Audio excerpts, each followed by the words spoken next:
नमस्कार, मी पंजाब डक्स. आजचा परत एकदा अंदाज आहे की राज्यातल्या सर्व शेतकऱ्याला सांगू इच्छितो की हा पाऊस कधीपर्यंत राहणार आहे.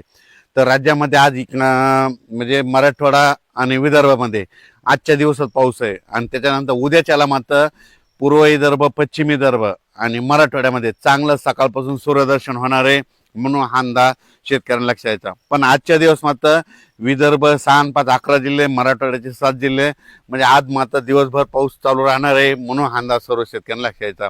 त्याच्यानंतर राज्यात आपण पश्चिम महाराष्ट्राकडे आज दिवसभर म्हणजे पश्चिम महाराष्ट्राकडे सांगायचं झालं तर अहिल्यानगर, पुणे, सातारा, सांगली, सोलापूर, कोल्हापूर ह्या पट्ट्यामध्ये आज दिवसभर रिमझिम पाऊस चालू राहणार आहे म्हणून हा अंदाज लक्षात यायचा. उद्याच्या दिवस तिकडे थोडाफार पाऊस राहील, पण उद्या दुपारनंतर देखील पश्चिम महाराष्ट्राकडे चांगलं सूर्यदर्शन होणार आहे म्हणून हा अंदाज लक्षात यायचा.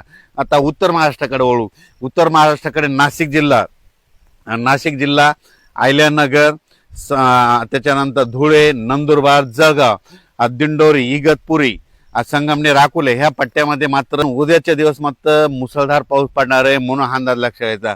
नाशिक जिल्ह्यामध्ये दिंडोरी, त्या वणीची देवी, त्याच्यानंतर त्या पट्ट्यामध्ये पाऊस पडत असल्यामुळे घाटमाथ्यावर पडत असल्यामुळं तिकडं काय होणार आहे, परत गोदावरी नदीला पूर येणार आहे. त्याच्यानंतर गंगापूरच्या धरणामध्ये पाणी येणार आहे. पुन्हा गंगापूर धरणाचा विसर्ग वाढणार आहे. गंगापूरचा विसर्ग वाढल्यामुळे त्याचं पाणी नांदूर मधनेश्वरला येणार आहे. नांदूर मधनेश्वरला आल्याच्या नंतर नाशिकला येणार. नाशिकला आल्याच्या नंतर तुम्हाला एक सांगू इच्छितो की परत ते दुतोंड्या मारुती त्याला त्याला परत पाणी लागणार आहे म्हणून अंदाज लक्षात येतात. त्याला जर पाणी लागलं तर काय होणार, तर लगेच जायकवाडीला पाणी येणार आहे. जायकवाडी रात्री आता सकाळचं जर पाहिल्याच्या नंतर 74% जायकवाडी भरलंय.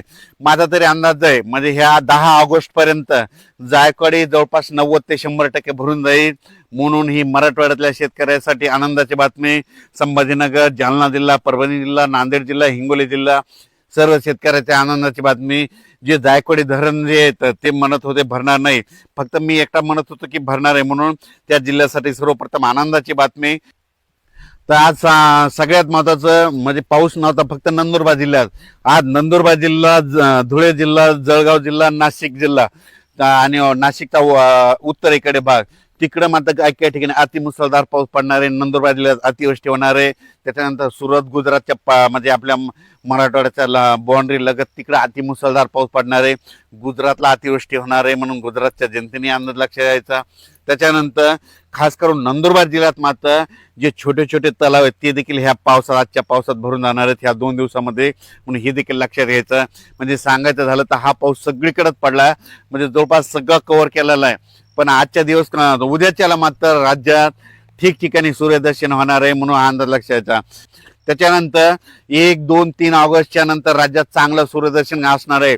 पण हे 1, 2, 3, 4, 5 ऑगस्ट पर्यंत सूर्यदर्शन असताना आता स्थानिक वातावरण तयार होऊन सोलापूर जिल्हा, धाराशिव जिल्हा, लातूर जिल्हा, बीड जिल्हा, परभणी जिल्हा, हिंगोली जिल्हा आणि विदर्भात मात्र त्याच्यानंतर यवतमाळ, अमरावती, अकोला, बुलढाणा, त्याच्यानंतर इकडं वर्धा, नागपूर, भंडारा.